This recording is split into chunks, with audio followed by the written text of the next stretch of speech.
The scene shifts to the present, where Qin Yuzhong expresses disbelief, questioning how this situation could have arisen, and observes that the council elders are protecting the Vice Lord.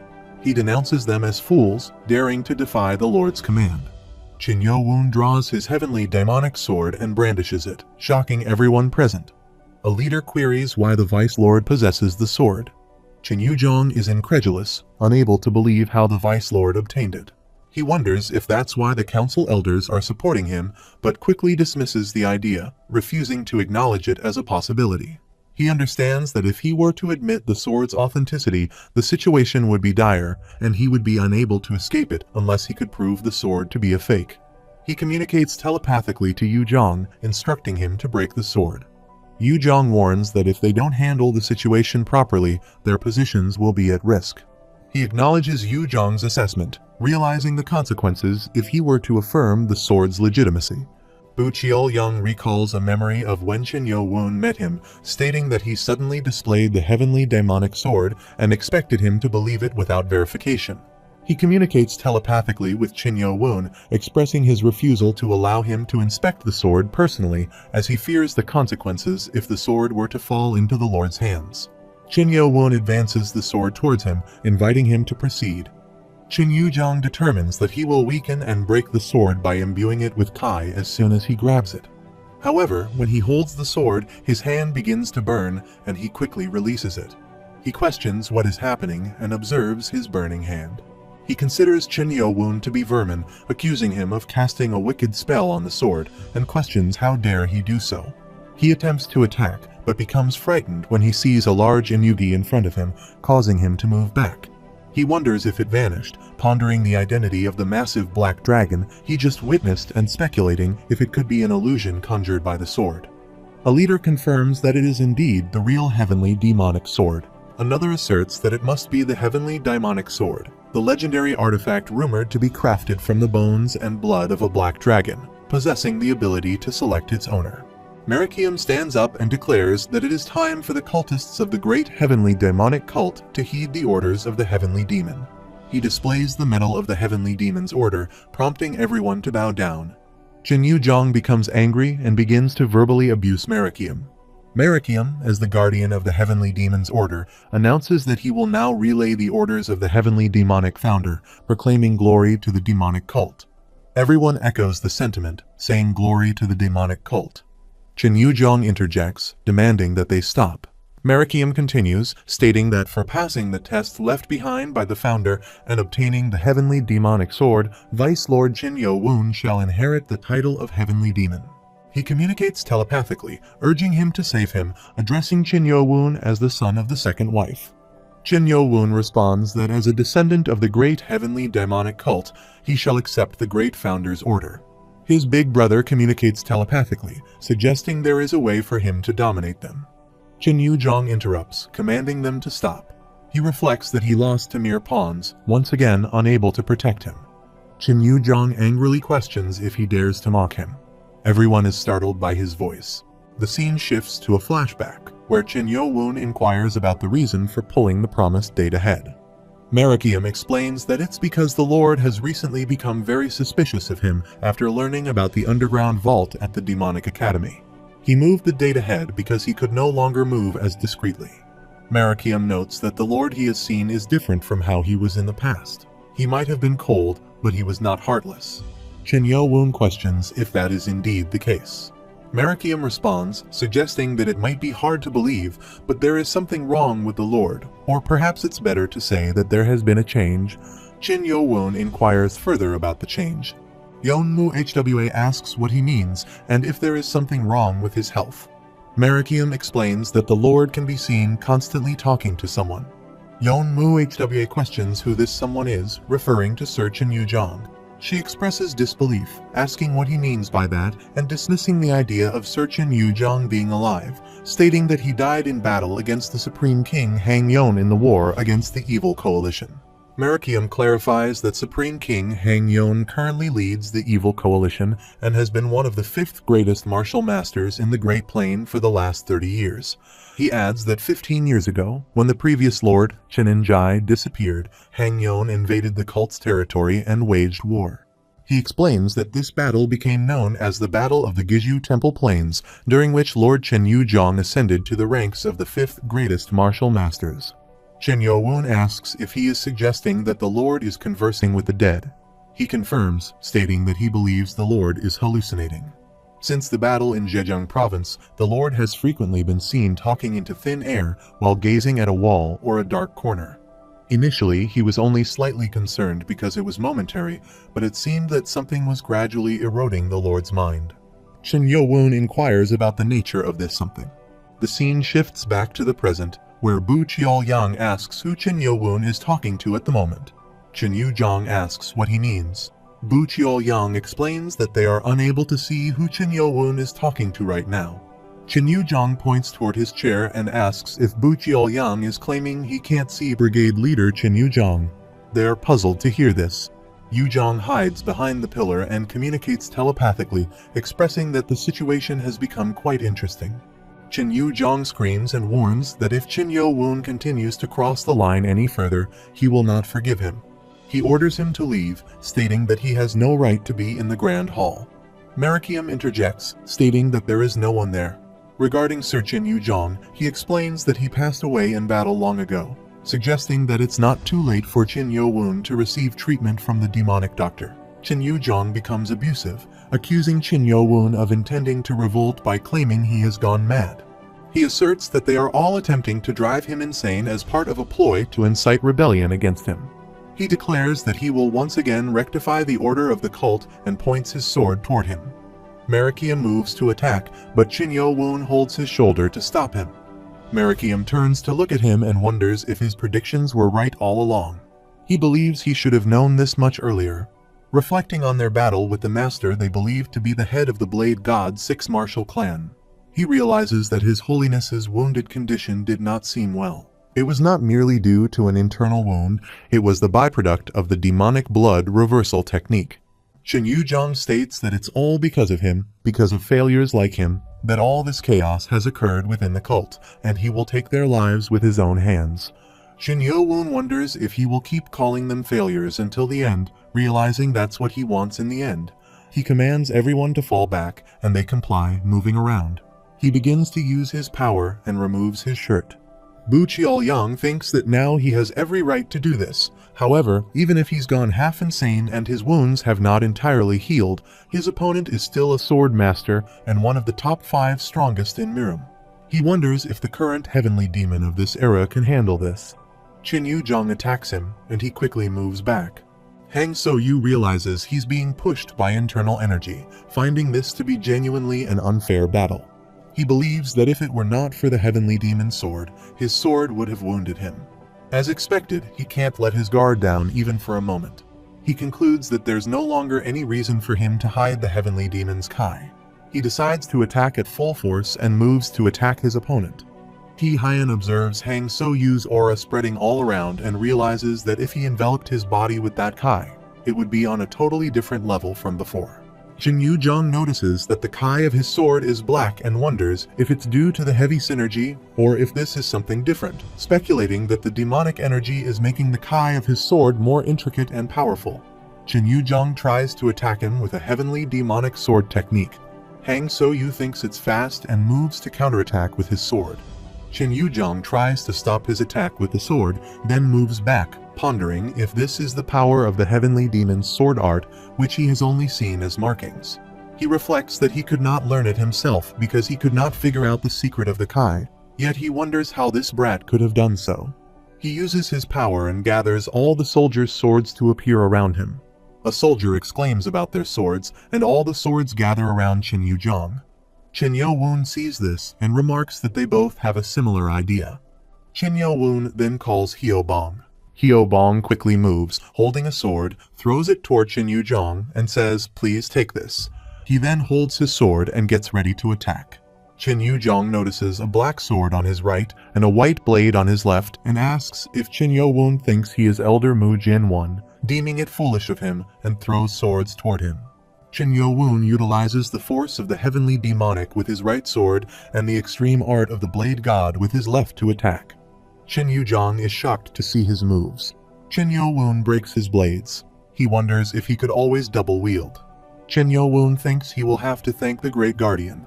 Wielding 7 swords weakens his energy compared to when he had a single sword, and he moves to attack him again.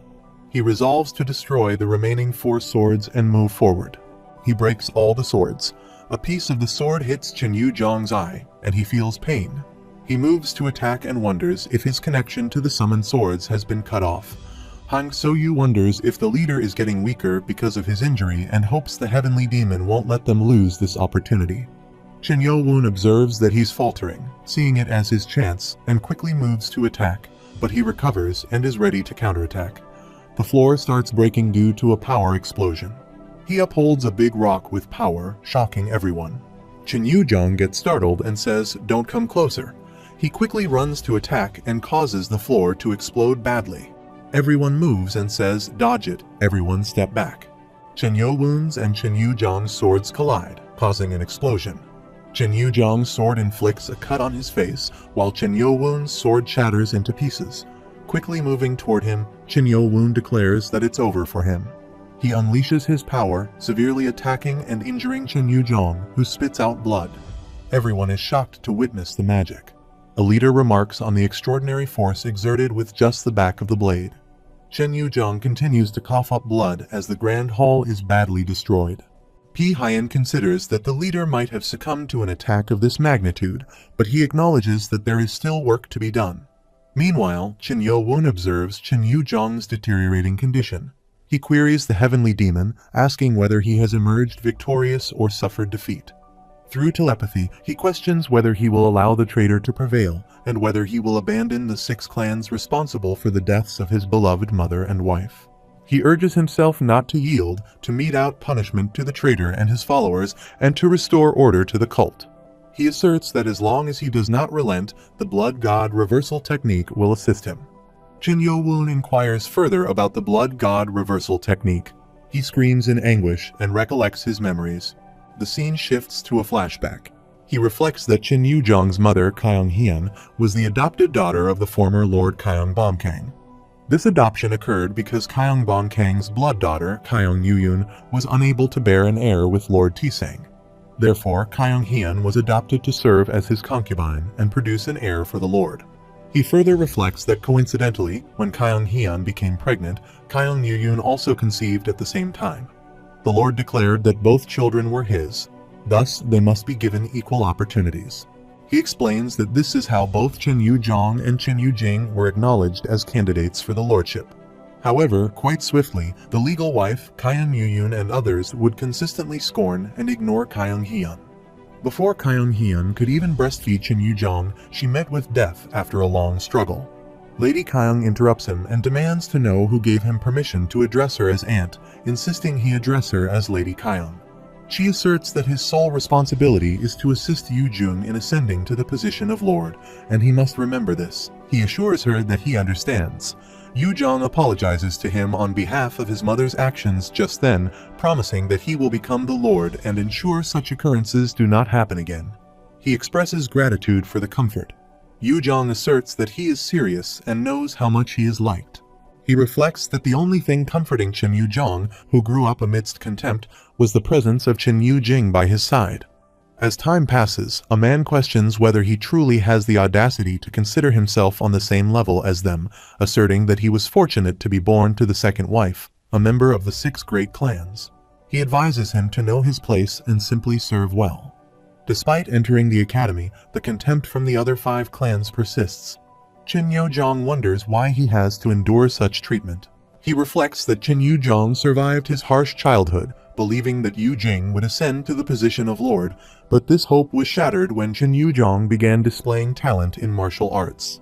He observes that Chen Yu-jong's talent was so exceptional that none of the other lord candidates could compare. By his 3rd year, Chen Yu-jong was able to pass the 5th test of the Demonic Academy. After some time, Yu-jong approaches Yu-jing and calls out to him. Yu-jing becomes angry and tells him not to call his name. He reflects that since then, their relationship has deteriorated to the point of no return, and he knows that his talent is the cause of this. Yu-jong ceases attending training and starts to fade into the shadows. While lord candidates from other clans gather supporters, Chen Yu-jong accepts none. However, there is one person who persistently tries to become his supporter despite countless rejections. Yo-Bolwi introduces himself as the young master of the Demon Sword Clan and pleads for acceptance, promising to help him become the Lord. He knows that the Demon Sword Clan is a subordinate clan of the Sword Clan, so he advises Yo-Bolwi to support Yu-Jing instead. However, Yo-Bolwi insists on supporting Qin Yu-Zhang as the 4 years at the Demonic Academy draw to a close. After a while, Yo-Bolwi states that after he graduates from the academy, he must immediately attack another candidate. He inquires what that means. Yo-Bolwi explains that the other candidates have agreed to collaborate and eliminate him first, and Qin Yu-Jing has also joined them. He becomes angry and insists that such talk is nonsense. Yu-Jing would not betray him like that. Yo-Bolwi asserts that he knows the location where they gather, suggesting he go and listen for himself. After a while, he observes several groups of people gathering in the forest from a distance. Qin Mu-jin, the Lord candidate of the Wise clan, asks if everyone has assembled and if they are all prepared. Qin Yui, the Lord candidate of the Stealth clan, states that he will pass, refusing to resort to such a cheap method. He questions Yu-Jing, asking if he plans to participate, emphasizing that he won't change his mind just because they belong to the same clan. Yu-Jing responds angrily, rejecting the idea of acknowledging the concubine-born individual and declaring his intention to join. Yu-Zhang overhears the conversation from a distance and wonders why Yu-Jing would join. He recalls a memory when Yu-Jing assured him not to worry, as he would always stand by his side. Feeling tense, he holds his head and reflects that he is his brother. Yo-Bolwi asks if he understands now and states that he must attack them first if he wants to survive. He tells him that he will ask one thing and inquires why he is revealing this information, considering that the Demon Sword Clan operates under the Sword Clan. Yo-Bolwi explains it's because they share the same bloodline. He questions about the shared bloodline. Yo-Bolwi elaborates, saying that his mother, Kyung-Hyun, was originally his aunt. Before the Sword Clan's lord, Kyung-Bongkang forced his mother to be adopted into their family. Her name was Yo-Hyun. He explains that despite Aunt Hyun having a fiancé, she was compelled to become an adopted daughter and endured harsh treatment before dying simply for giving birth to a mere lord candidate. He asks if he understands how hurtful and regrettable this incident was for their clan. Qin Yu-Zhang reflects that he grew up believing he should be grateful to this clan, but now realizes it was all a lie. Both he and his deceased mother were merely pawns to them. He advises him to attack them first as a means to survive and avenge his mother. Qin Yu-Zhang questions how he will face them all by himself. He responds that there is a method that will guarantee his victory. They approach them, begin attacking, and kill the others before facing Yu-Jing. He exclaims, "No way," the demonic blood reversal technique. Holding his sword to attack, he warns, "Don't come closer." He advances and attacks him. Yo-Bolwi observes this from a distance and thinks that it's not the demonic blood reversal technique.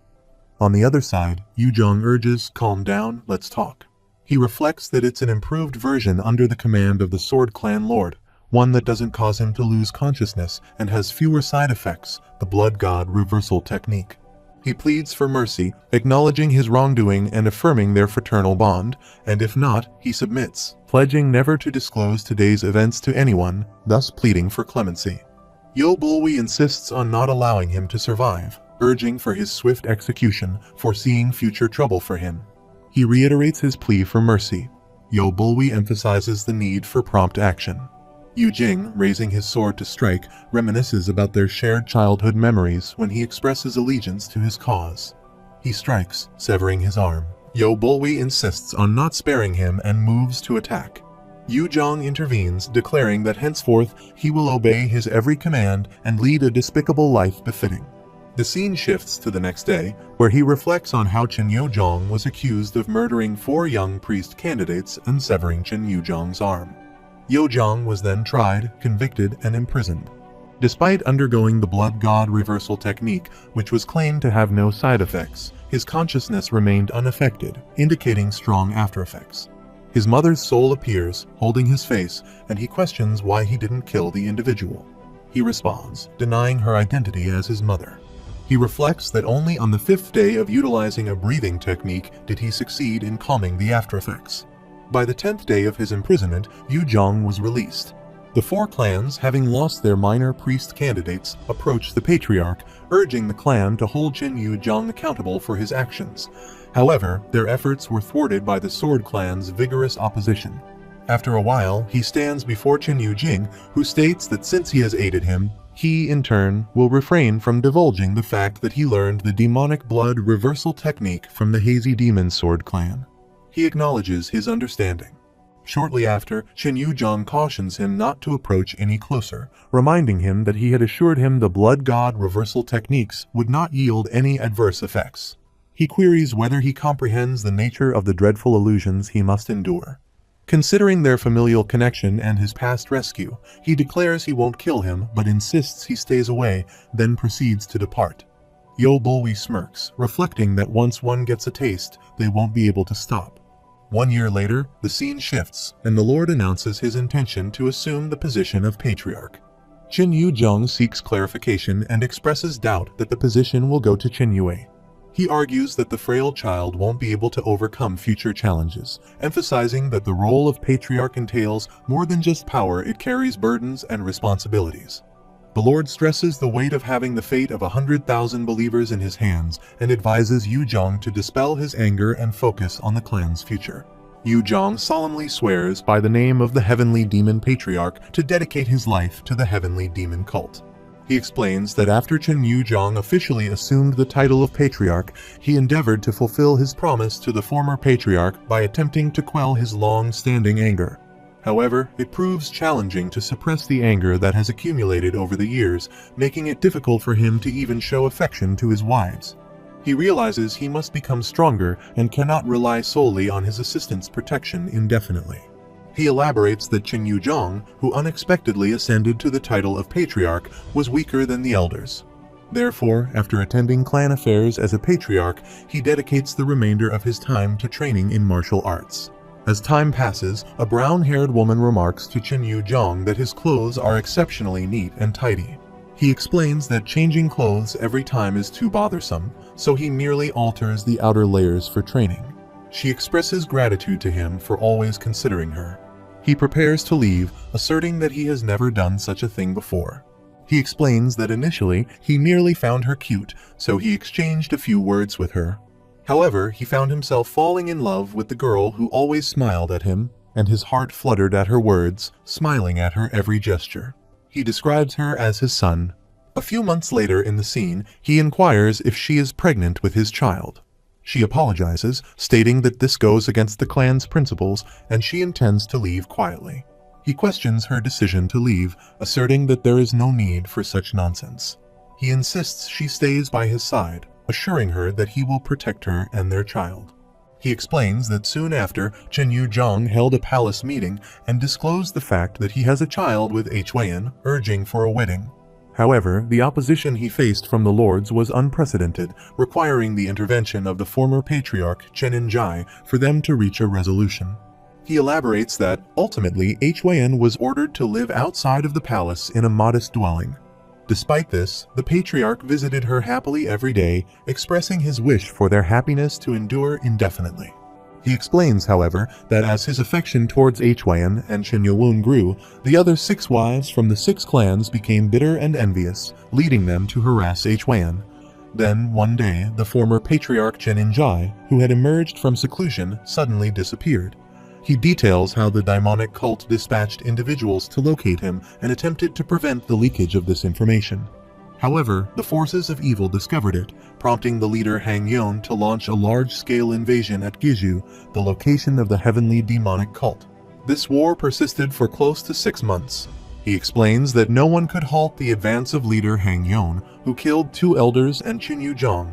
Eventually, the patriarchs had no choice but to become involved in the conflict.